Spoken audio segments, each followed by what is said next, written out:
To be or not to be? That is the question.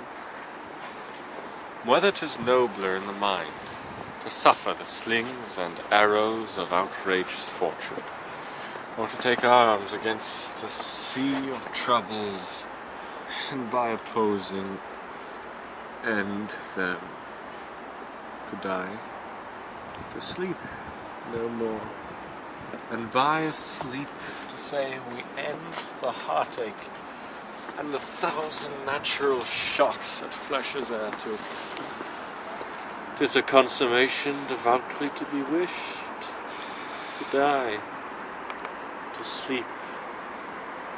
To sleep? Perchance to dream. Aye, there's the rub. For in that sleep of death, what dreams may come when we have shuffled off this mortal coil, must give us pause. There's the respect that makes calamity of so long life. Who would bear the whips and scorns of time, the oppressor's wrongs, the proud man's contumely, the pangs of despised love, the law's delay, the insolence of office, and the spurns the patient merit of the unworthy takes, when he himself might his own quietus make with a bare bodkin? Who would fardels bear, to grunt and sweat under a weary life, but that the dread of something after death, that undiscovered country from whose bourne no traveller returns, puzzles the will, and makes us rather bear those ills we have, than fly to others that we know not of. Thus conscience doth make cowards of us all, and thus the native hue of resolution is sicklied o'er with the pale cast of thought, and enterprises of great pith and moment with this regard their currents turn awry, and lose the name of action.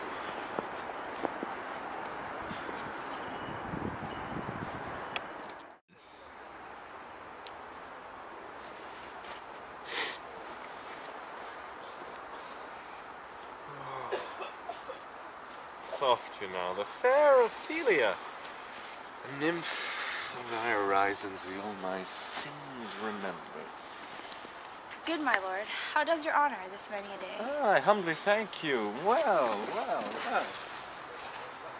My lord, I have remembrances of yours that I have longed to redeliver. I pray you now receive them. No, not I never gave you aught. My honored lord, you know right well you did, and with them words of so sweet breath composed, as made things more rich, their perfume lost. Take these again, for to the noble mind rich gifts wax poor when givers prove unkind. There, my lord. Are you honest? My lord? Are you fair? What means your lordship? That if you be honest and fair, your honesty should admit no discourse to your beauty. But could beauty, my lord, have better commerce than with honesty? Aye, truly, for the power of beauty will sooner transform honesty from what it is to a bawd, than the force of honesty could translate beauty to his likeness.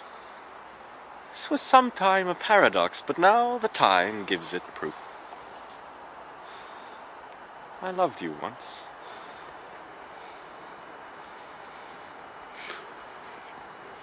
Indeed, my lord, you made me believe so. Should not have believed me, for virtue cannot so inoculate our old stock, but we shall relish of it. I loved you not. I was the more deceived. Go thy ways to a nunnery!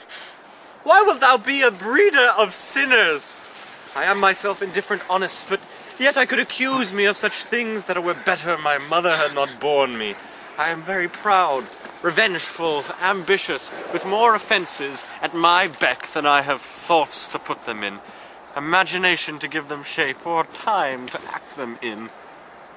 What should such fellows as I do, crawling between heaven and earth? For errant knaves all, believe none of us. Go thy ways to a nunnery. Where's your father? At home, my lord. Let the doors be shut upon him, that he may play the fool nowhere but in his own house. Farewell. Oh, help him, ye sweet heavens.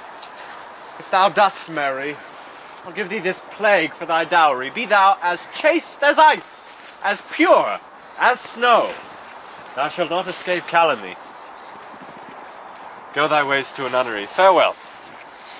Or, if thou wilt need marry, marry a fool, for wise men know well enough what monsters you make of them. Go thy ways to a nunnery, and quickly too. Farewell. Oh, heavenly powers, restore him! I have heard of your paintings too, well enough. God has given you one face, and you make yourselves another. You jig, you amble, and you lisp, and nickname God's creatures, and make your wantonness your ignorance. Go to, I'll none more on it. It has made me mad. I say, we shall have no more marriages. Those that are married already, all but one, shall live. The rest shall carry on as they are. To a nunnery, go!